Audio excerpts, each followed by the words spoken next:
I have him back here in a little slice of paradise. Inside this beekeeper suit is Travis Watson, co-owner of the Bee Man LLC. I am about to reveal the honey super. Got to get a good reveal shot here.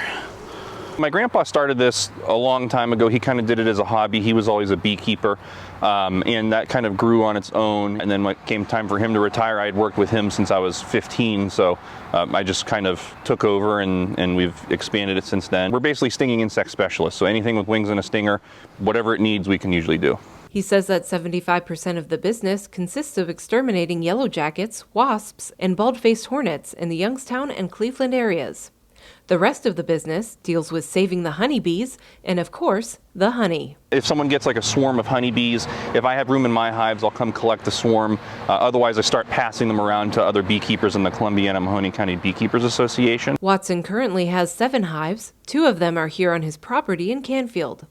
He says each one produces about 5 gallons of honey, adding up to 25 to 35 gallons per year.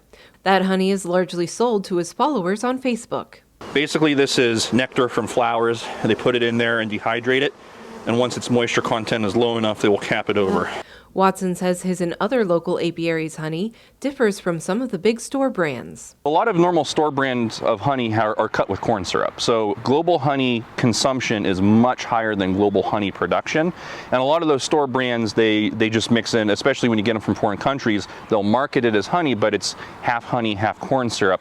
And it's kind of, it's much sweeter because of that, which some people like that. But if you taste a store-bought honey versus a local raw honey, there's an enormous difference in the flavor of it. So the local honey just tastes better. And that's one of the most important things. This is the coffee-infused mead, and this is the original style mead. Over in Liberty at Woodland Cellars Manor location, co-owner Nate Wilson is in the business of making mead, and to do so requires a lot of honey. We source our honey from McCune family.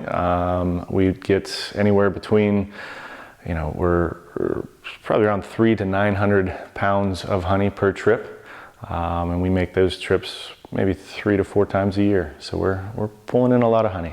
From that honey, Wilson produces around 10,000 gallons of mead in a typical year. At any given point, there's anywhere between 160 to 250 gallons, bubbling away, fermenting at a time. Every season's a little bit different. Approaching the winter season, we really kick up production on the spiced mead. Cinnamon, elderflower, vanilla bean, those flavors, everybody just goes right towards them for winter. Woodland Cellars, which also makes a variety of wines, ciders, and beer, opened its doors on its Hubbard location in 2018. However, the first batch of Iovoden mead was brewed up 4 years earlier. It's just evolved. Batch sizes have gone up. The first batch was 5-gallon bucket, way back in 2014. Then stepped up to the 15-gallon demijohns. Then up to the 80-gallon tanks, then to the 160-gallon tanks and 250-gallon tanks that are behind us. So, it's really gone up and almost exponentially. It's not just a slow increase. It's really gone up pretty quick, and it's been fun, at least doing the math, trying to keep up, because it's you're almost a year. You're planning a year in advance. Where do you think the mead will be next year when we're making it now? So, it's been interesting. You can read more in the July issue of the Business Journal, out now. Click the subscribe tab to order your copy today.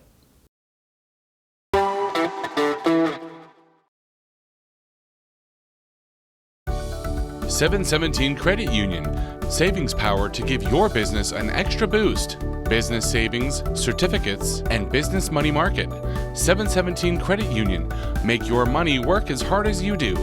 Check out our business money market and CD rates at 717cu.com/rates.